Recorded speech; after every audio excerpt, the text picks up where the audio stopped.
I was involved in a school shooting where one of my classmates passed away. However, the entire scenario turned out to be a prank, and I think my brother was the one behind it all. Plus, all updates. I was sitting in my engineering lecture when the sound of a shotgun firing off blasted outside, and everyone went into panic. I dived under my desk, while roughly 5 or 6 students all started running towards the giant metal structure at the front of the room to hide behind. All of these students managed to fit behind it, except for one. He was the frailest and smallest one, and was pushed out by the others. He was the only one out in the open, and he turned around and tried to force his way in underneath the professor's desk. However, our professor insisted there was only enough room for one, and he too pushed the student away. At that moment, he completely froze. He was out in the open, not moving for a solid 20 seconds, before he started clutching his chest. He collapsed on the floor and began having a fear-induced heart attack. Nobody rushed over to help him, as nobody was willing to risk their life for his, and we watched him pass away. The shooter, however, was still outside. At that moment, as selfish as it may sound, the only thing I could think of was that I needed to stay still, stay quiet, and not draw attention to myself. I was shaking so badly under that desk. It felt like the walls were closing in on me, and I couldn't breathe. My mind kept racing. What if the shooter came into our classroom next? I tried to control my breathing, but it was so hard. I could hear some of the other students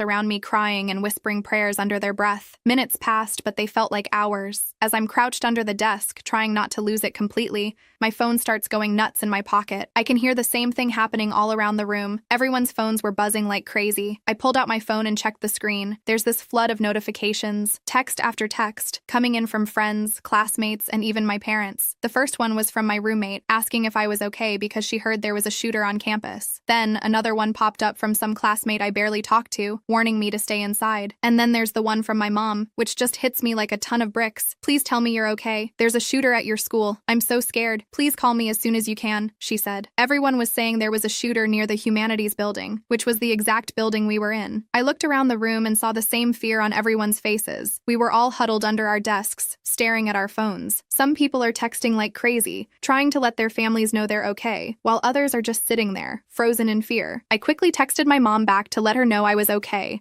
and would call her when I could. Eventually, the sound of sirens filled the air. Campus security and the police stormed the building. I could hear them shouting, their footsteps echoing through the halls as they cleared each room. When they finally got to our classroom, the relief I felt was so intense that I almost cried. They gave the all clear, telling us it was safe to come out from under our desks. I was still trembling as I stood up. My legs felt like they were made of jelly. We all stumbled out of the room. The hallway was a mess. Students were everywhere, some of them crying, others just staring blankly ahead. It took a while for the police to explain that there was no shooter, and that the 2 gunshots we heard was an accidental discharge by a campus security officer responding to a false report. But by then, it didn't matter. The damage was done. Our classmate was dead, and the entire campus was in shock. As soon as I could, I pulled out my phone and texted my brother Mark. He's also a student at the same university, and I needed to make sure he was okay. I texted him and asked if he was safe. It felt like an eternity before he replied, even though it was probably just a few seconds. He responded, and I could finally breathe. He said he was fine, locked down in another building, and asked if I was okay. I told him I was fine,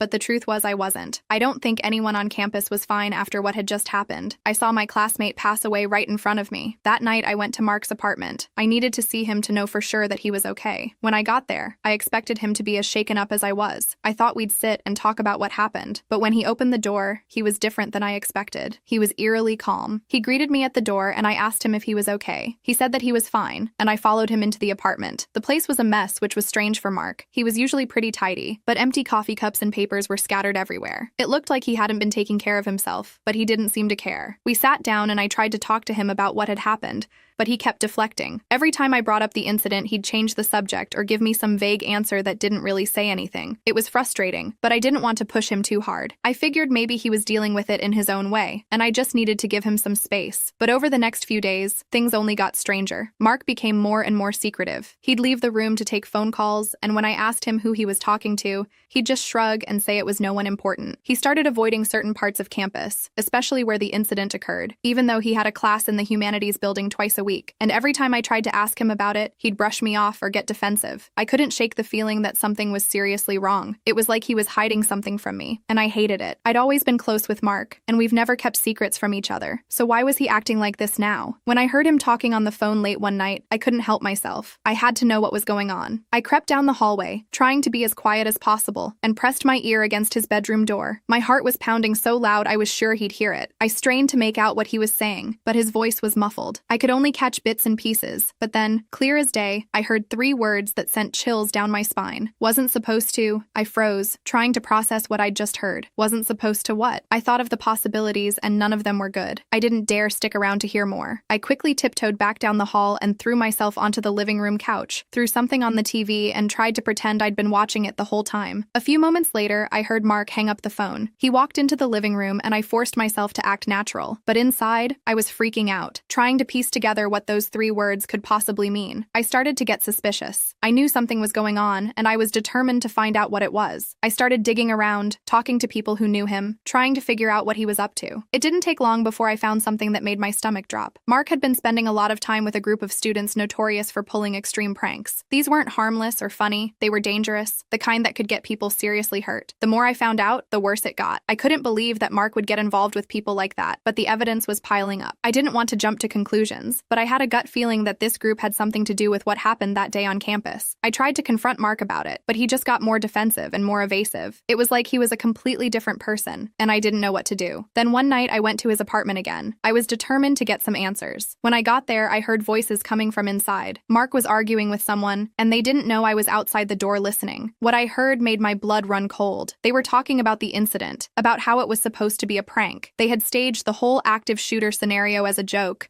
thinking it would be funny to cause chaos on campus. But things spiraled out of control when the campus security officer fired his gun, and Ryan had a heart attack. They never meant for it to go that far, but now someone was dead. I couldn't believe what I was hearing. My own brother had been involved in someone's death. I felt like I was going to throw up. I didn't know what to do. Part of me wanted to burst into the room and confront him right then and there, but another part of me was too stunned to move. I waited until the other student left before I walked in. Mark looked up at me. His face went pale when he saw the expression on mine. He knew that I had heard everything. I instantly asked him what the hell did he do and what was going on. He tried to explain and justify it, but nothing he said made it any better. He kept saying it was just supposed to be a prank, that they never meant for anyone to get hurt. But that didn't change the fact that someone had died because of what they did. My classmate was dead, and it was partly Mark's fault. I felt like I didn't even know him anymore. I don't know how he could be so reckless. I was furious with him, but more than that, I was devastated. I had always looked up to Mark. Growing up, he was the kid adults loved. He always did the right thing, even when no one was watching. He was the kind of person who would always stand up for what was right, even when it was hard, even when it meant putting himself on the line. The Mark I grew up with wouldn't have let things get this far, but somehow, somewhere along the line, something had changed. I was torn. Part of me wanted to protect him because he's my brother, and I love him, but another part of me knew that I couldn't let this go. What he did was unforgivable, and I knew that if I stayed silent, I would be just as guilty as he was. My classmate's family deserved justice, and the truth needed to come out, no matter how much it hurt. After a lot of sleepless nights and agonizing over what to do, I made the hardest decision of my life. I went to the authorities and told them everything I knew. It felt like a piece of me was being ripped out, but I knew I had to do it. I couldn't live with myself if I stayed silent. The fallout was brutal. Mark was expelled from the university, along with the other students involved in the prank. Some of them were even charged with criminal offenses. The campus was rocked by the scandal, and my family was devastated. My parents were ticked off with me. They couldn't understand why I had turned in my own brother. They blamed me for ruining his life. Now my family is basically torn apart. Mark won't speak to me, and my parents barely look at me. I've never felt so alone in my life. I keep asking myself if I did the right thing, but deep down, I know I did. Ryan didn't deserve to die, and I couldn't let Mark get away with what he did. But it's still hard. It's hard to know that I'm the one who tore my family apart. I've tried to keep going, focus on my studies, and move forward, but it's not easy. Everywhere I go on campus, I feel like people are whispering about me, like they know what I did. I felt like the backlash of the incident fell in my lap, and I was getting punished worse than Mark had. I'd become an outcast. I tried not to let it get to me. I knew that what I did was the right thing, even if it didn't feel like it sometimes. I haven't spoken to Mark since he left campus. I don't know where he is or what he's doing now, and honestly, I'm too scared to reach out. I'm terrified that he hates me, that he'll never forgive me for what I did. I keep telling myself that time will heal everything, and that eventually, my family will come around and understand why I did what I did. But right now, that feels like a distant dream. Update. It has been almost a year since I spoke to Mark, and I just found out that he has been sentenced to 4 years in prison. I found this out from my mother, who called me to tell me what a terrible sister I am, and that if I just kept my mouth, her son would still be a free man. It hurt a lot to hear that, and I just hung up on her after not saying anything. I'm trying to deal with this, but it's a lot.